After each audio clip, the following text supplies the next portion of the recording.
Numéro 8. Dans chaque cas, déterminer la mesure manquante. Question A. Le point d'interrogation, c'est la mesure du côté ici, c'est ce qu'on cherche.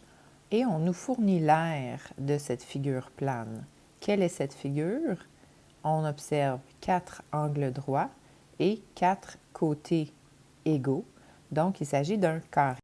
Puisque la mesure fournie est la mesure de l'aire du carré, 289 mm², nous utiliserons la formule de l'aire du carré telle qu'on la voit dans le rappel de la page 105. Alors, premièrement, on écrit la formule de l'aire du carré. L'aire est égale à la mesure du côté au carré. Et ensuite, on remplace la valeur de l'aire dans la formule, donc 289, je l'écris en dessous de l'aire. Et maintenant, on est prêt à isoler notre variable. Pour isoler la variable c, on doit enlever l'exposant 2. Quel est le contraire de l'exposant 2? C'est la racine carrée. Donc, nous allons extraire la racine carrée des deux côtés de l'équation. Du côté droit, la racine carrée annule l'exposant 2, ce qui nous laisse la variable c que l'on voulait isoler. Et du côté gauche, la racine carrée de 289, ça donne 17.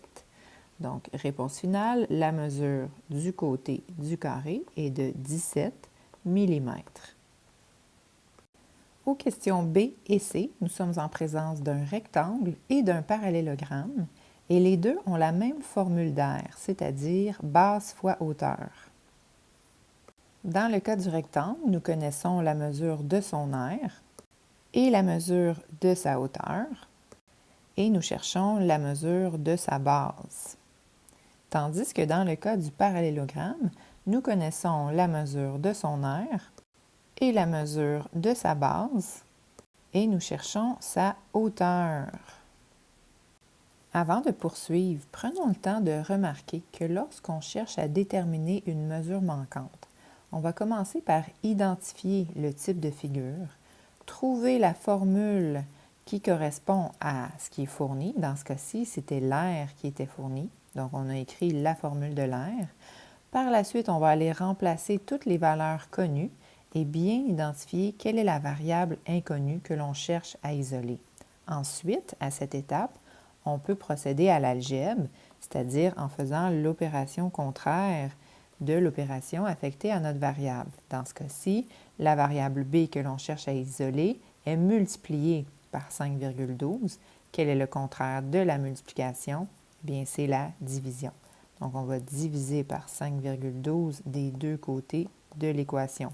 Du côté droit, c'est pour éliminer et donc isoler la variable. Et du côté gauche, c'est pour obtenir notre réponse. Donc, 56,832 divisé par 5,12, on obtient 11,1 à la calculatrice. Donc, la mesure de la base, c'est 11,1 quoi? Centimètres dans ce cas-ci.